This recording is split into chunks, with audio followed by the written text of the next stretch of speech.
Ukraine war से जुड़ी top 9 खबरें। रूस यूक्रेन के बीच छिड़ी जंग 43वें दिन भी जारी है। दोनों में से कोई भी देश झुकने के लिए तैयार नहीं। दोनों देशों के बीच शांति वार्ता किसी नतीजे पर नहीं पहुंच रही, जबकि इस वार्ता में अब बेलारूस भी कूद पड़ा है। बेलारूस के राष्ट्रपति अलेक्जेंडर लुकाशेंको का कहना है कि रूस यूक्रेन विवाद को समाप्त करने के लिए उसका बातचीत में शामिल होना जरूरी है। बेलारूस के पीठ के पीछे कोई अलग समझौता नहीं हो सकता। इस बीच यूक्रेन के मारियोपोल में रूस ने भीषण तबाही मचाई है। मारियोपोल के मेयर के मुताबिक शहर में अभी तक 5000 लोगों की मौत हो चुकी है। मारे गए लोगों में 210 मासूम बच्चे भी शामिल हैं।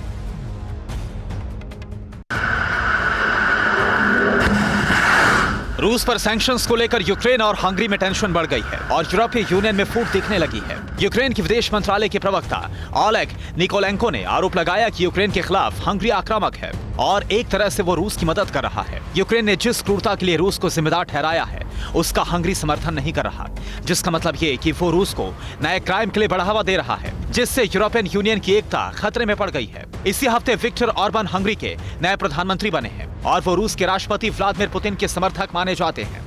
सत्ता परिवर्तन के बाद से हंगरी ने पुतिन पर लगे सैंक्शंस का विरोध किया और यूक्रेन को हथियारों की सप्लाई करने से इंकार कर दिया।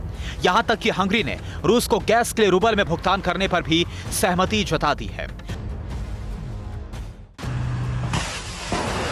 पश्चिमी देशों का मानना है कि पुतिन अब सेकेंड फेज का युद्ध छेड़ चुके हैं और इस फेज में उनकी सेना डोनबास रीजन में नरसंहार कर रही है। ब्रिटिश डिफेंस मिनिस्ट्री का दावा, उसे पुतिन के प्लान का इंटेलिजेंस इनपुट मिला है। इस इनपुट के मुताबिक रूस की सेना ने पूर्वी यूक्रेन पर हमला तेज कर दिया है। डोनबास रीजन में एयर स्ट्राइक और आर्टिलरी हमले एक बार फिर से शुरू हो गए हैं। इस हमले में रूस की सेना डोनबास के इंफ्रास्ट्रक्चर को टारगेट कर रही है ताकि यूक्रेनी सेना का मनोबल तोड़ा जा सके। ब्रिटिश इंटेलिजेंस के मुताबिक रूस के इस हमले से यूक्रेनी सेना के पास युद्ध लड़ने के लिए जवानों और सप्लाई की कमी हो गई है। डोनबास एक ऐसा क्षेत्र है जहां रूसी समर्थकों की एक बड़ी संख्या है और इस रीजन को पुतिन स्वतंत्र क्षेत्र की मान्यता दे सकते हैं।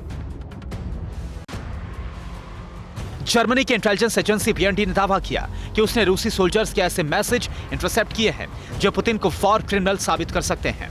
रूसी रेडियो ट्रांसमिशन से पता चला है कि बूचा में पुतिन ने मर्सनरीज के वैगनर ग्रुप को भेजकर नरसंहार कराया और यह क्रेमलिन की स्ट्रेटजी में ही शामिल था। जर्मनी इंटेलिजेंस के मुताबिक इंटरसेप्ट मैसेज में एक मर्सनरी बता रहा है कि कैसे उसने एक साइकिल सवार यूक्रेनी नागरिक को गोली मार दी।